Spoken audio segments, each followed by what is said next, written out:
Hi friends, welcome back to my YouTube channel. ಇವತ್ತಿನ video ಬಂದು ಏನಪ್ಪ ಅಂತಂದರೆ, ಕೊಟ್ಟಿಯೂರು ಅನ್ನೋ ಕೇರಳದಲ್ಲಿರುವಂಥ ಒಂದು ಪ್ರಮುಖ ಶಿವನ ದೇವಸ್ಥಾನಕ್ಕೆ ಹೋಗ್ತಾ ಇರೋವಂಥ ದಾರಿ ಇದು. ನಮ್ಮ ಯಜಮಾನರು ಕೊಟ್ಟಿಯೂರು ದೇವಸ್ಥಾನಕ್ಕೆ ಹೋಗಿದ್ರು. ಅಲ್ಲಿಂದ ಸ್ವಲ್ಪ ವೀಡಿಯೋಸ್ನ ಮಾಡಿ ನನಗೆ ಕಳಿಸಿದ್ರು. ಅದನ್ನು ನಿಮ್ಮ ಜೊತೆ ಶೇರ್ ಮಾಡ್ಕೊಳ್ಳೋಣ ಅಂತ ಈ ಒಂದು ಕ್ಲಿಪ್ಪಿಂಗ್ಸ್ನ ನಾನು ನಿಮ್ಮ ಜೊತೆ ಶೇರ್ ಮಾಡ್ಕೊತಾ ಇದ್ದೀನಿ. ಇದು ತುಂಬ ವಿಶೇಷವಾದಂಥ ದೇವಸ್ಥಾನ. ಇವಾಗಂತೂ ತುಂಬ ಟ್ರೆಂಡಿಂಗಲ್ಲಿರುವಂಥ ದೇವಸ್ಥಾನನೇ ಅಂತ ಅನ್ಬೋದು. ತುಂಬ ಜನ ಇಲ್ಲಿಗೆ ಹೋಗ್ತಾಯಿದ್ರು. ಹಂಗೇ ಅವರೂ ಹೋಗಿದ್ರು. ಅದನ್ನು ವೀಡಿಯೋನ ಮಾಡಿ ಕಳಿಸಿದ್ರು. ಅದನ್ನು ನಿಮ್ಮ ಜೊತೆ ಶೇರ್ ಮಾಡ್ಕೊತಾ ಇದ್ದೀನಿ. ನೋಡಿ, ಅಲ್ಲಿಗೆ ಹೋಗ್ತಿರೋಂಥ ಆ ದೇವಸ್ಥಾನಕ್ಕೆ, ಕೊಟ್ಟಿಯೂರು ದೇವಸ್ಥಾನಕ್ಕೆ ಹೋಗ್ತಿರೋಂಥ ದಾರಿ ಇದು. ನೋಡಿ ಎಷ್ಟು ಟ್ರಾಫಿಕ್ ಇದೆ ಅಂತ. ತುಂಬಾ ಟ್ರಾಫಿಕ್ ಇತ್ತಂತೆ. ಸಖತ್ತು ಹಿಂಸೆ ಅಂತ ಹೋಗೋಕ್ಕೆ. ಆಮೇಲೆ ಮತ್ತು ಮಳೆ ಬೇರೆ. ಕೇರಳ ಜಾಗ ಅಂದರೆ, ಕೇರಳ ಊರು ಅಂದ್ರೇ ಈ ರೀತಿ ಇರುತ್ತೆ. ತುಂಬ ಇಕ್ಕಟ್ಟು, ಓಡಾಡೋಕ್ಕಂತೂ ತುಂಬಾ ಕಷ್ಟ ಇರುತ್ತೆ. ಆದ್ರೂ ಇಷ್ಟೊಂದು ಜನ ಅಲ್ಲೊಂದು ದೇವಸ್ಥಾನಕ್ಕೆ ಹೋಗ್ತಿದ್ದಾರೆ ಅಂದರೆ ಆ ದೇವಸ್ಥಾನದ ಪ್ರಾಮುಖ್ಯತೆ ಏನು ಅಂತ ನಿಮಗೆ ಅರ್ಥ ಆಗುತ್ತೆ ಅಂತ ಅಂದ್ಕೊತೀನಿ. ಅಷ್ಟು ವಿಶೇಷವಾಗಿದೆ ಆ ದೇವಸ್ಥಾನ. ಅದಕ್ಕೆ ಎಲ್ಲರೂ ಅಲ್ಲಿಗೆ ಇಷ್ಟು ಕಷ್ಟ ಆದ್ರೂ ಹೋಗಿ ಬರ್ತಾ ಇದ್ದಾರೆ ಅಂತ ಇದರಲ್ಲೇ ಗೊತ್ತಾಗ್ತಿದೆ.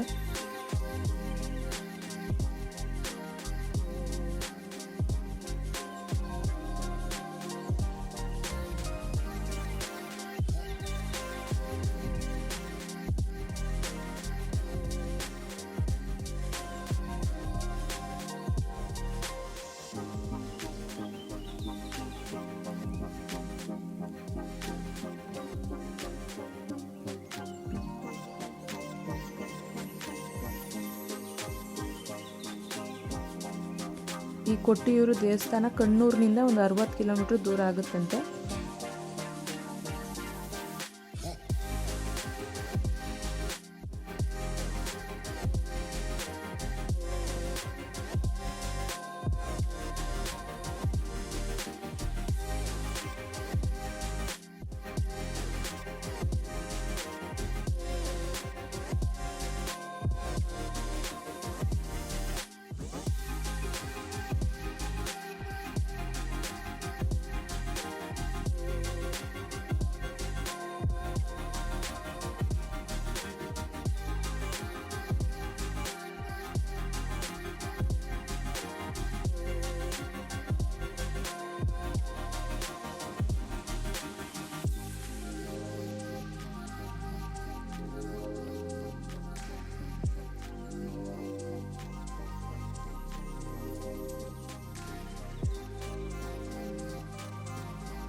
ಇಲ್ಲಿ ನಡೆಯುವಂಥ ಉತ್ಸವ ಅಂದರೆ ಪ್ರತಿ ವರ್ಷ ಮೇ ಮತ್ತು ಜೂನ್ ತಿಂಗಳಲ್ಲಿ ಮಾತ್ರ ಇಲ್ಲೊಂದು ಜಾತ್ರೆ ರೀತಿ ಉತ್ಸವ ರೀತಿ ನಡೆಯುತ್ತಂತೆ. ಅದು ವರ್ಷದಲ್ಲಿ ಒಂದೇ ತಿಂಗಳು ನಡೆಯೋದು. ಮೇ ಮತ್ತು ಜೂನ್ ಮಧ್ಯದಲ್ಲಿ ಇದೊಂದು ಜಾತ್ರೆ ನಡೆಯುತ್ತೆ.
ಮತ್ತು ಏನಪ್ಪ ಅಂದರೆ ಇಲ್ಲಿಗೆ ಹುಡುಗಿರು ಮಹಿಳೆಯರು ಹೋಗೋಕ್ಕೆ ಆಗಲ್ವಂತೆ. ಆದ್ರೂ ತುಂಬ ಜನ ಹೆಂಗಸರು ಎಲ್ಲ ಓಡಾಡಿರೋದನ್ನ ನೋಡಿದ್ದೀನಿ ವಿಡಿಯೋದಲ್ಲಿ. ತುಂಬ ಜನ ಹೋಗಿದ್ದಾರೆ, ಬಟ್ ಇಲ್ಲಿ ಎಂಟ್ರಿ ಇಲ್ಲ ಅಂತ ಹೇಳ್ತಿದ್ದಾರೆ.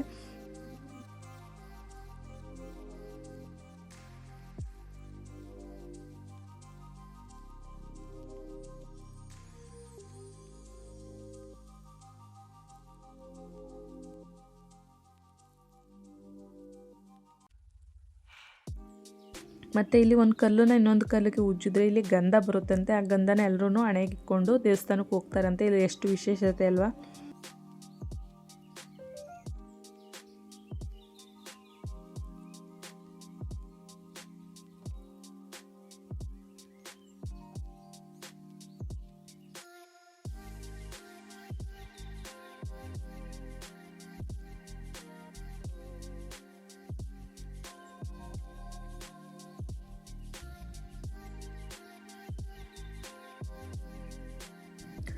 ಇಲ್ಲಿ ಶಿವನೇ ಹೋಗಿ ತಪಸ್ಸು ಮಾಡಿರೋಂಥ ಜಾಗ ಅಂತ ಇದು. ಶಿವ ಅಲ್ಲಿ ತಪಸ್ಸು ಮಾಡಿರೋಂಥ ಜಾಗ, ಅದಕ್ಕೆ ಅಷ್ಟು ಪ್ರಸಿದ್ಧಿಯನ್ನು ಅದು ಪಡ್ಕೊಂಡಿರೋಂಥದ್ದು.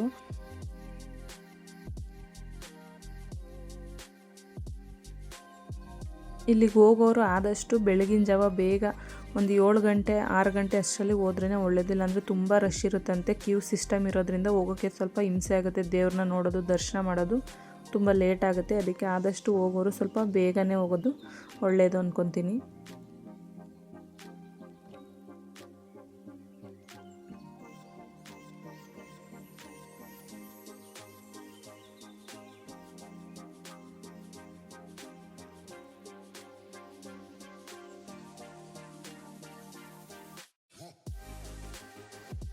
ನೀವೇ ನೋಡಿ ಅಲ್ಲಿ ಎಷ್ಟು ರಶ್ ಇದೆ ಅಂತ, ಮತ್ತು ಎಷ್ಟು ಕ್ಯೂ ಇದೆ ಅಂತ. ಆದ್ರೂ ಲೇಟಾಗಿ ಹೋದ್ರಂತೂ ದೇವ್ರ ದರ್ಶನ ಆಗೋದಂತೂ ಡೌಟು. ಆದಷ್ಟು ಬೇಗ ಹೋದ್ರೇ ಚೆನ್ನಾಗಿರುತ್ತೆ. ಈ ದೇವಸ್ಥಾನ ತುಂಬ ಕಾಡು ಮತ್ತು ನದಿ ಇರೋವಂಥ ಜಾಗದಲ್ಲಿ ಇರೋದು.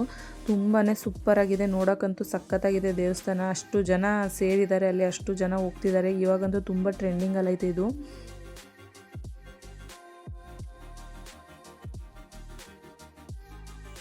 ಹಾಗೆ ಎಲ್ಲರೂ ಆಲ್ಮೋಸ್ಟ್ ಇಲ್ಲಿ ಪಂಚಶಲ್ಯನೇ ಹಾಕ್ಕೊಂಡಿದ್ದಾರೆ. ಕೆಲವೊಬ್ಬರು ಮಾತ್ರ ಪ್ಯಾಂಟೆಲ್ಲ ಹಾಕ್ಕೊಂಡಿರೋದು. ತುಂಬ ಜನ ಇಲ್ಲಿ ಆಲ್ಮೋಸ್ಟ್ ಬರೋರೆಲ್ಲರೂ ಪಂಚಶಲ್ಯನೇ ಹಾಕ್ಕೊಂಡು ಹೋಗ್ತಾರಂತೆ ಅಲ್ಲಿ.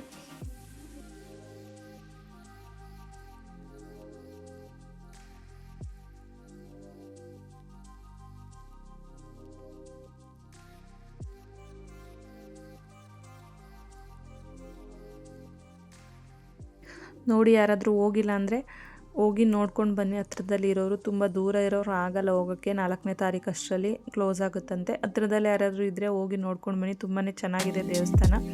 ಈ ಒಂದು ವಿಡಿಯೋ ನಿಮಗೆ ಇಷ್ಟ ಆಗಿದೆ ಅಂತ ಅಂದ್ಕೊತೀನಿ. ಪ್ಲೀಸ್ ಇಷ್ಟ ಆಗಿದ್ದರೆ ಲೈಕ್ ಮಾಡಿ, ಶೇರ್ ಮಾಡಿ, ಕಮೆಂಟ್ ಮಾಡಿ. Thank you.